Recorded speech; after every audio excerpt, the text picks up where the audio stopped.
তা কেমন লাগছে রে বাবা তোদের মাছ ধরা দেখতে? খুব ভালো লাগছে বাবা। আমিও বড় হয়ে তোমার মতো সমুদ্রে বড় বড় মাছ ধরবো। না বাবা, আমি মাছ ধরবো না। সমুদ্রে যা বড় বড় ঢেউ হয়, যদি জাহাজ ডুবে যায় বাবা। দেখেছো বাবা, মাধব কত ভোলা ভালা, একটুতেই কেমন ভয় পেয়ে যায়। বাবা দেখো, আকাশে অনেক মেঘ ধরেছি। এমন কালো মেঘে ছেয়ে যাচ্ছে আকাশটা। সর্বনাশ, এ তো ভয়ানক মেঘ করেছে। চল বাবা, তাড়াতাড়ি আমাদের তীরের দিকে ফিরে যেতে হবে। বাবা তাড়াতাড়ি করো, এক্ষুনি মনে হচ্ছে জোর বাতাস উঠবে। শক্ত করে ধরিস বাবা, একজন আর একজনের হাত ধরে রাখিস। যাই হয়ে যাক, কেউ কারোর হাত ছাড়বি না। ঠিক আছে বাবা, তোমার আমাদের নিয়ে চিন্তা করা লাগবে না, তুমি নৌকা সামলাও।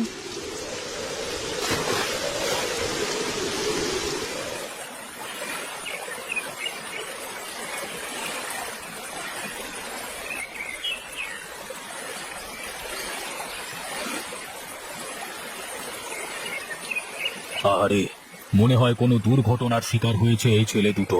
না জানি হয়তো কতটা খারাপ হয়েছে এদের সাথে। ও ছেলে, বলি কথা বলো, তোমরা কারা? বাড়ি কোথায় তোমাদের? ও ছেলে, কারা তোমরা? কি হয়েছিল তোমাদের সাথে? আমরা কোথায়? কে আপনি? আমরা কোথায় ছিলাম? শোনো শোনো, তোমরা আজ থেকে আমার সাথেই থাকবে। আমি তোমাদের বড় করব। হায় হায় রে, আমার কি সর্বনাশ হলো রে! আমার সব কিছু শেষ হয়ে গেল রে, শেষ হয়ে গেল।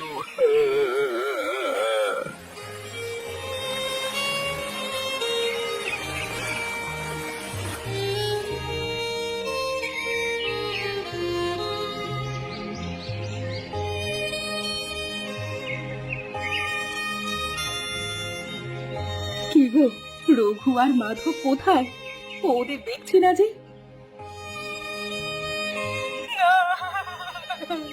এ হতে পারে না, এ কিছুতেই হতে পারে না। আমার রঘু, আমার মাধব। একটা দমকা হাওয়া আর সাথে মুষলধারে বৃষ্টি। আমি নৌকার হালটা শক্ত করে ধরে রাখতে পারিনি গিন্নি, আমি পারিনি। ওগো, এখন আমরা কি নিয়ে বাঁচবো?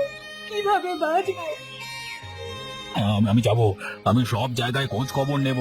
যেভাবেই হোক আমি আমার সন্তানদের খুঁজে বের করবই।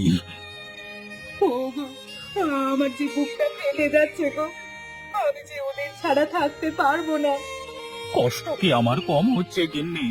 কিন্তু কি করব বলো, পিতাতার এই নিষ্ঠুর খেলার কাছে আমি যে আজকে পরাজিত। আমি কিছুই শুনতে চাই না। তুমি আমার রঘু আর মাধবকে আমার কাছে ফিরিয়ে আনো। আমি আর কিছুই চাই না তোমার কাছে। এত তোলা হয়েও না গিন্নি, চলো চলো ঘরে চলো। আমি যে করি হোক আমার রঘু আর মাধবকে ঠিক খুঁজে বের করব।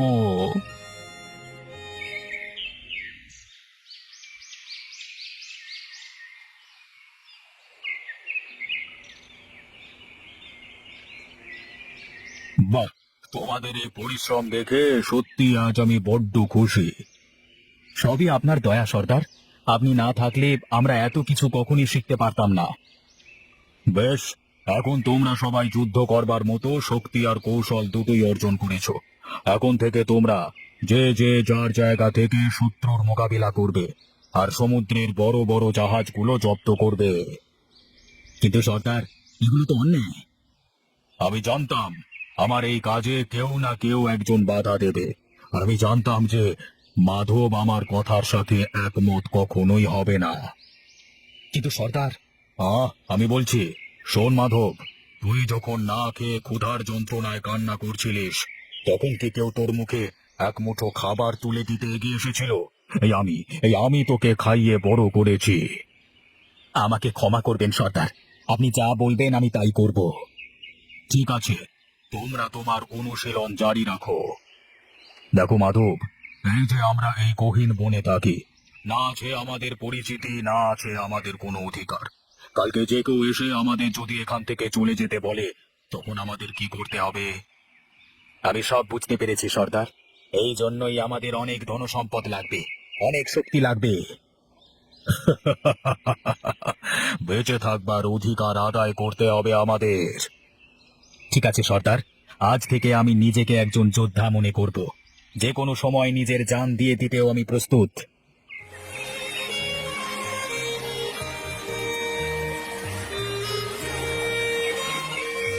রোজ রোজ এই নদীর ধারে এসে চোখের জল ফেলো।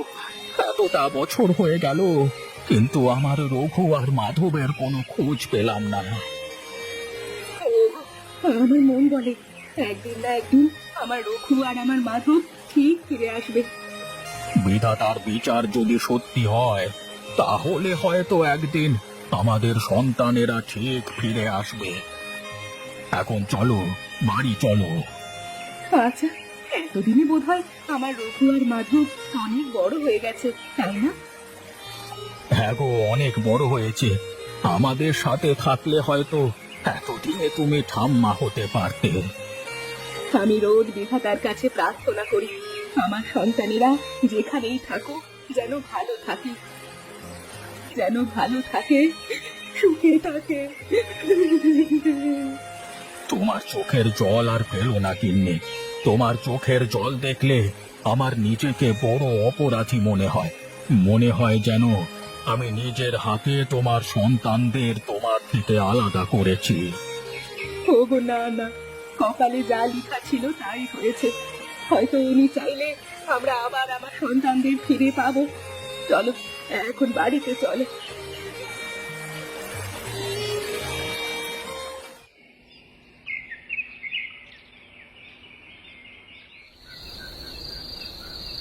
কাল সকাল সকাল ওই পূব দিকে যেতে হবে। শুনেছি ওখানে নাকি অনেক বড় বড় জাহাজে করে সবাই মাছ ধরতে আসে। হ্যাঁ, আমিও তো তাই শুনলাম। আমাদের গুপ্তচরেরা এসে খবর দিয়ে গেল।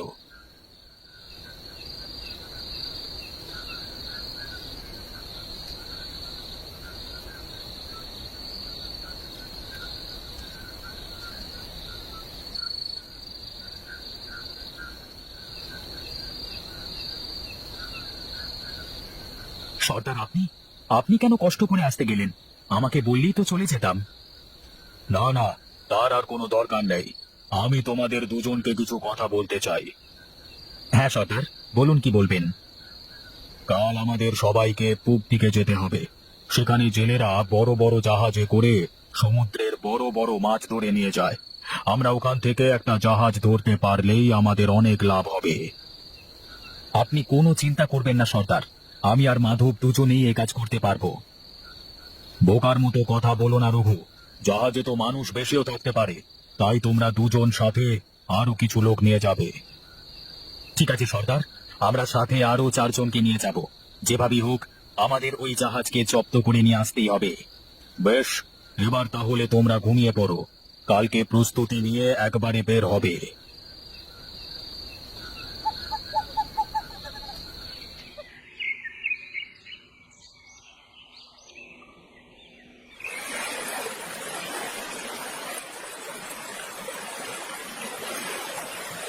রামু, ওই দেখো সামনে একটা দ্বীপ দেখা যাচ্ছে। আমরা ওখানে গিয়ে একটু জাহাজটা ভিড়িয়ে মাছ ধরতে শুরু করি।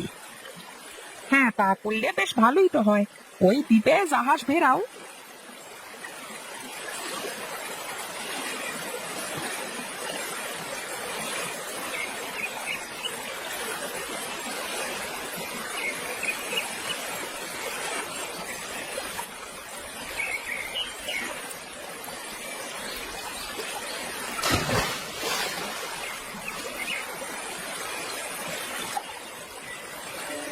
বাহ, তোমার কি দারুণ পরিকল্পনা। এখানে তো মাছ আর মাছ। আর দেখো, এই একটা মাছের সাইজ কত বড় বড়। এসব কি আর একদিনে হয়েছে রামু? দিনের পর দিন এই সাগরে ভেসে ভেসে বেরিয়েছি। আমার সবকিছু কেড়ে নিয়েছে এই সাগরের পানি। বেশি সময় অপেক্ষা করা লাগবে না মনে হয় দাদা। দেখো, এক মুহূর্তে কত মাছ উঠেছে জালে। বাহ, বিশাল বিশাল মাছ উঠেছে তো আজকে। বাজারে বেশ বেশি দাম পাওয়া যাবে। আজকে দেখবো দাদা, আরতে কি করে আমাদের থেকে বেশি দাম পায় অন্য কেউ। আমরা তোমাদের প্রাণে মারবো না। আমরা যা বলছি মন দিয়ে শোনো। তোমরা তোমাদের এই জাহাজ নিয়ে যেতে পারবে না। এই বড় মাছ আর জাহাজ আমাদের দিয়ে যেতে হবে। বিনিময়ে আমরা তোমাদের জীবন ভিক্ষা দেব। তোমরা জীবন ভিক্ষা দেওয়ার কে শুনি? জীবন দেওয়ার মালিকও যে, নেওয়ার মালিকও সে। যত বড় মুখ নয় তত বড় কথা। আজ তোকে জানে মেরে ফেলবো। দেখি, এই চেন তুমি পেলে কোথায়? তোমার কাছে এই চেন কিভাবে এলো? এটা আমার চেন, এটা আমাদের বংশের স্মৃতি। তবে আমাদের গলায় এই চেন? হ্যাঁ, তোমরা বলুন না, আপনি কাঁদেন কেন? এই চেনের রহস্যটা কি? ওরে ওরে, তোরা যে আমার বুকের দল, তোরা যে আমার রঘু আর মাধব, তোদেরকে কিছুই মনে নেই। সত্যি বলতে আমাদের কিছুই মনে নেই। সেদিন ঝড় বৃষ্টিতে আমাদের নৌকা ডুবে যায়, আমরা সবাই নদীর পানিতে ডুবে যাই। আমার সব মনে পড়েছে বাবা, আমার সব মনে পড়েছে। কিন্তু দাদা, আমার তো কিছুই মনে পড়ছে না। তোরও সব মনে পড়বে মাধব, সব মনে পড়বে।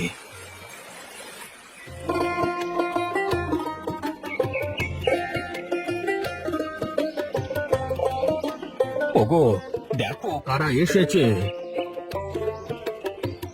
কি গো, তুমি শুনলে না? এরা কারা? মাকে কি তার সন্তান চেনানো লাগে? আমি তো দেখেই বুঝতে পেরেছি আমার রঘু আর মাধবকে। মা, আমরা দুই ভাই এতদিন তোমার আদর থেকে দূরে ছিলাম মা। আমাদের তুমি আদর করো। জীবনে কখনো ভাবিনি মায়ের হাতের খাবার কখনো আমাদের কপালে জুটবে। কেন জুটবে না রে বাবা? আজ আমি অনেক কিছু রান্না করব, তোরা আমার সামনে বসে খাবি, আমি চোখ ভরে দেখবো। তুমি কি শুধু দাঁড়িয়ে গল্পই করবে, নাকি ওদের ঘরে নিয়ে যাবে? ও হ্যাঁ, আমি তো ভুলেই গেছি, এতদিন পরে যে ওদের বুকে পেয়েছি,